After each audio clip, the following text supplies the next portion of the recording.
when they did these things. One of them was the giant gun. I don't know whether anybody knows about it or not, but it was a giant gun that the Germans had construed, and it was set up in France, and it was going to fire a projectile into London from France, and it was huge. It was like 155 feet long or something. Well, unbeknownst to anybody, the Germans abandoned the idea as being totally unworkable.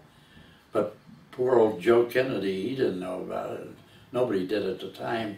And I think that was what his mission was. But ours was definitely to take out Heligoland. When I got up there, I took a flight of 4, and we went up.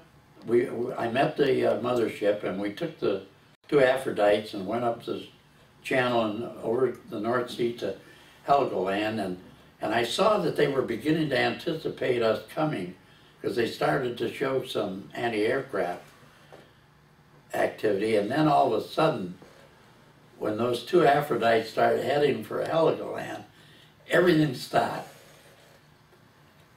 Because those Germans were smart, they hit for the air raid shelters. Well, the 2 Aphrodites went in and exploded, and I've seen the pictures on Hiroshima and Nagasaki, and this was an absolute duplicate. Really? It had all the characteristics. It even looked like an atomic, with a mushroom cloud underneath. And so then we took the mothership back, escorted it back to Manston, and went back and landed. That was my last mission. And normally, you know, the guys would do a slow roll over the field to signify their last mission. I don't need it. I went in and landed. I had it. So that theoretically was the end of my combat. That was in the end of 44? That was October 15th of 44. Okay. I was... So you missed the Battle of the Bulge then? Yeah, I did miss. In fact, I had a really guilty complex about the Battle of the Bulge, because that was in December, and I was up in Glendale enjoying the fruits of life, you know, eating well and warm and everything, and knowing those guys were involved in that thing. The Battle of the Bulge, yeah, it started, I think, December 15th. Right. How did they pick 71 missions as your quota? Well, actually, I think it's officially logged, we were only supposed to do 70. Okay. But I did about 73. So we officially called it 71.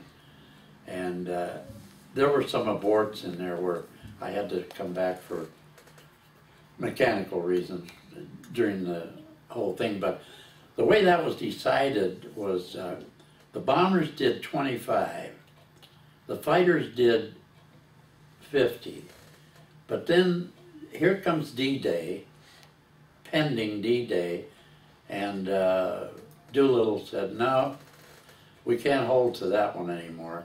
Forget about it. You're going to fly till you get relieved. That's the way it looks right now. Then after D Day, and things settled down after about a month and a half, we finally broke through at St. Lo, and the war started to take a turn in our favor. We got a notice that bombers were going to do back to 25, and we were at 70. Now, you know, our missions, see, a fighter normally would do 50 missions. He'd accumulate about maybe 100 hours. But we were flying long missions. Right. And so I had 271 hours, 71 missions. After what you saw and did for that time over in Europe, which was a lot of action obviously, how was it when you came back, making that transition from a wartime mentality and all the intensity of that to coming back here and seeing friends again and family again, and how was that process? Well, you know, I was still in the service. So when I came back, they were trying to figure out what to do with it. So they sent a bunch of us through instructors flight school. And I wound up, I was a busy boy. I had, after going through Central Instructor School at Randolph Field, then I was sent to... San Antonio, right, Randolph? Yeah. Okay. Then I was sent to Marana, Arizona, just outside of Tucson. Right.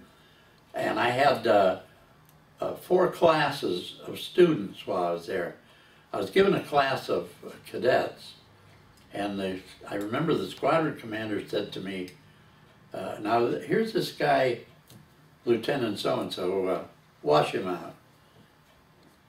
And I said, listen, let's get one thing straight. If he's my student, I'll make the decision on whether he's a wash or not. Remember, I was put up for a wash? Mm-hmm. That was in the back of my mind. He was the first guy I saw, and I saw to it that he had a successful career, and he got through and he did fine. He was a medical washback, and they were just looking for a reason to get rid of him, you know. And I didn't think that was a good enough reason. But anyway, I had one class of Chinese officers, and that was an experience because only one of them spoke English. He was the commanding officer. And I told him, I said, listen, I said, I don't speak Chinese and your guys don't understand English. When I shake the stick like this, they're to let go. If they don't let go, I'm over the side. I'm gone. So we had a good understanding. He told them in Chinese how to handle it because they were horrible flyers. For some reason, the Chinese just had a difficult time.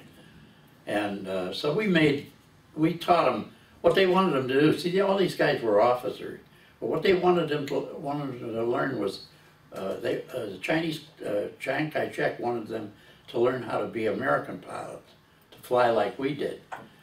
And then I had a class of enlisted men. They were flying sergeants, and they were capable pilots, but they hadn't learned the Army way. So the Army insisted if they were going to become flying officers, they had to learn the Army way. So we had to treat them as if they were just learning how to fly.